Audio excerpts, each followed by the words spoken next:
Good day. My name is Daniel Jaganathan, and today I'll be presenting to you the design of a conveyor application. Introduction.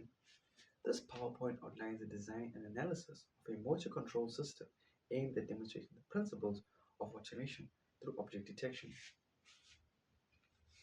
This presentation includes the development of a wiring diagram, circuit construction, and circuit testing. Problem statement.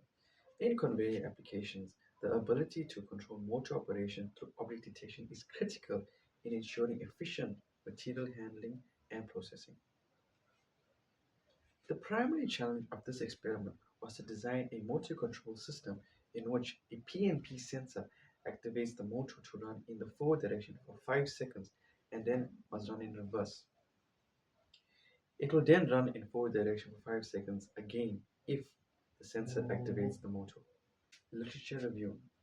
Conveyor systems are important to modern manufacturing and logistics, enabling efficient material handling across various industries. The automation of these systems increase productivity while minimizing labor. So this is our 220 volts AC circuit diagram. As you can see, the coil timer and M200 require 220 volts AC to power on. This is our 0 volts and 24 volts DC circuit diagram. The main components on this diagram is your PNP sensor, your coil timer, your M200 drive, and your relay. How the circuit operates is that when the PNP sensor activates, it then energizes the coil of R1. The coil of R1 then sends a signal to the coil timer. Now that signal is a 0 volt signal because the coil timer requires 0 volt switching in order for it to energize.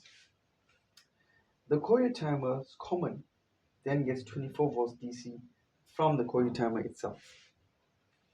How the coil timer works is very similar to a relay. When the coil timer gets energized, it state switch. So as you can see, the normally open and normally closed will then switch its state when it's energized. Then the normally open will then send a 24 volt DC to the terminal 12, which is the run forward of the motor. This is how the motor runs in the forward direction when the sensor energizes. And once the coil timer's 5 seconds is up, it'll go back to its original state, and then the normally closed will now become basically normally closed again, which will then send a 24 volts DC signal to the reverse terminal of the drive, which will then make the motor run in reverse. One thing to note is that when putting components such as PNP, relays, coil timers, drives all in one system, it's very important to have your 0 volts linked.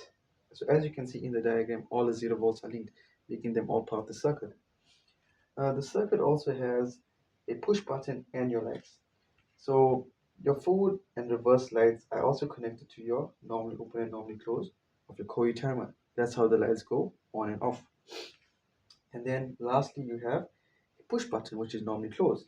So in an emergency, if you wanted to stop the system, you simply just press this push button and then it disables the enable. And that's how the circuit works. Functionality testing. So this basically is the YouTube link of the circuit operation. Conclusion. So in conclusion, this circuit achieved its goal of operating a motor in both the forward and reverse direction upon object detection by a PNP sensor. Personally, I really enjoyed designing and building these circuits as I was able to learn a lot about relays, coil timers, drives, bulbs, wiring. When you actually build something and then do it physically, you really learn a lot. So I was able to see how you put all this into one system and see how they work together. So I really enjoyed this experiment and looking forward to many more in the future. Thank you.